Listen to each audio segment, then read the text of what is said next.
Hello everyone, welcome to senseless circle. আজকের ভিডিওতে তোমাদেরকে দেখাবো গ্রামে পোড়া পিঠে কীভাবে তৈরি হয়।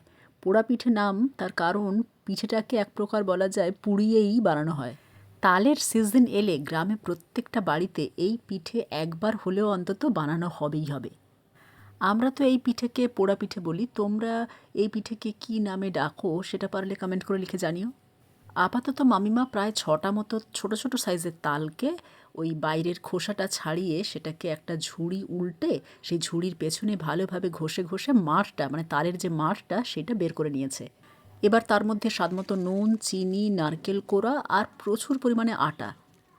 আমাদের বাড়িতে ময়দাটা সচরাচর কেউ খেতে চায় না, সে কারণে আটা দিয়েই এই পিঠেটা বানানো হচ্ছে। ময়দার পোড়া পিঠে যতটা টেস্টি হয়, এই আটা দিয়ে তৈরি পোড়া পিঠে কিন্তু তার থেকে কোনো অংশেই কম সুস্বাদু নয়, বরং এটা অনেক বেশি হেলদি।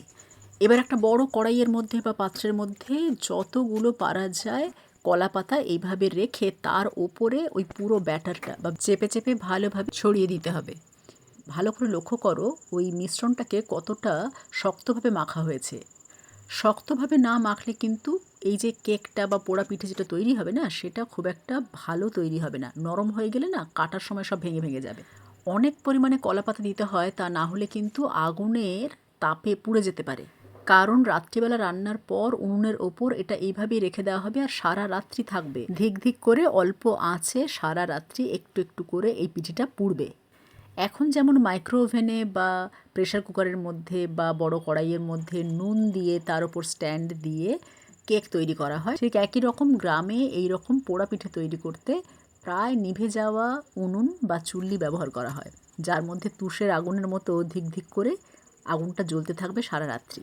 মিশ্রণটা ভালোভাবে মিলে দেওয়ার পর ওপর থেকেও অনেক পরিমাণ কলাপাতা চাপা দিতে হবে, কারণ এর ওপরে আগুন দেওয়া হবে আর নিচে তো আগুন আছেই।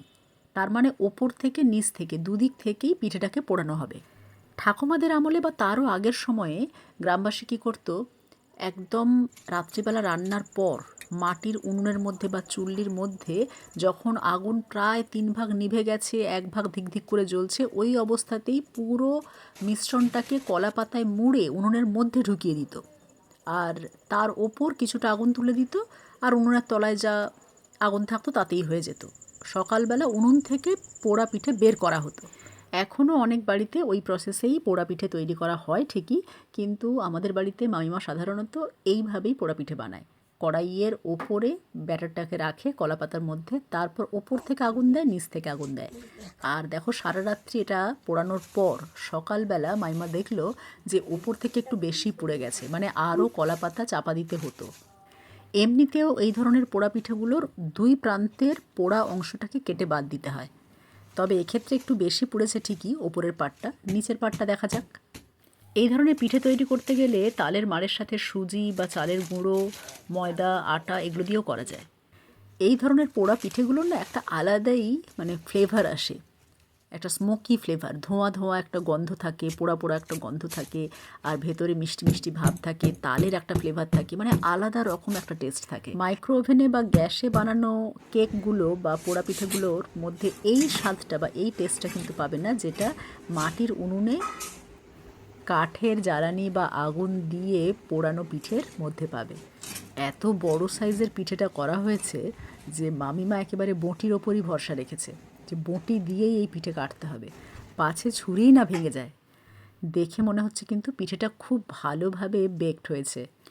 এবার পিঠেগুলোকে ফাইনাল রূপদান করছে মা। এগুলোকে ছোট ছোট স্লাইস কেকের শেপ দিয়ে কেটে নেওয়া হচ্ছে, আর ফ্রিজে চাইলে 2-4 দিন রাখা যেতেই পারে, কোথাও গেলে এগুলোকে ক্যারি করা যেতে পারে। কী ভালো স্মেল আসছে কি বলবো। যাই হোক, আজকের ভিডিও এই পর্যন্ত। Thanks for watching.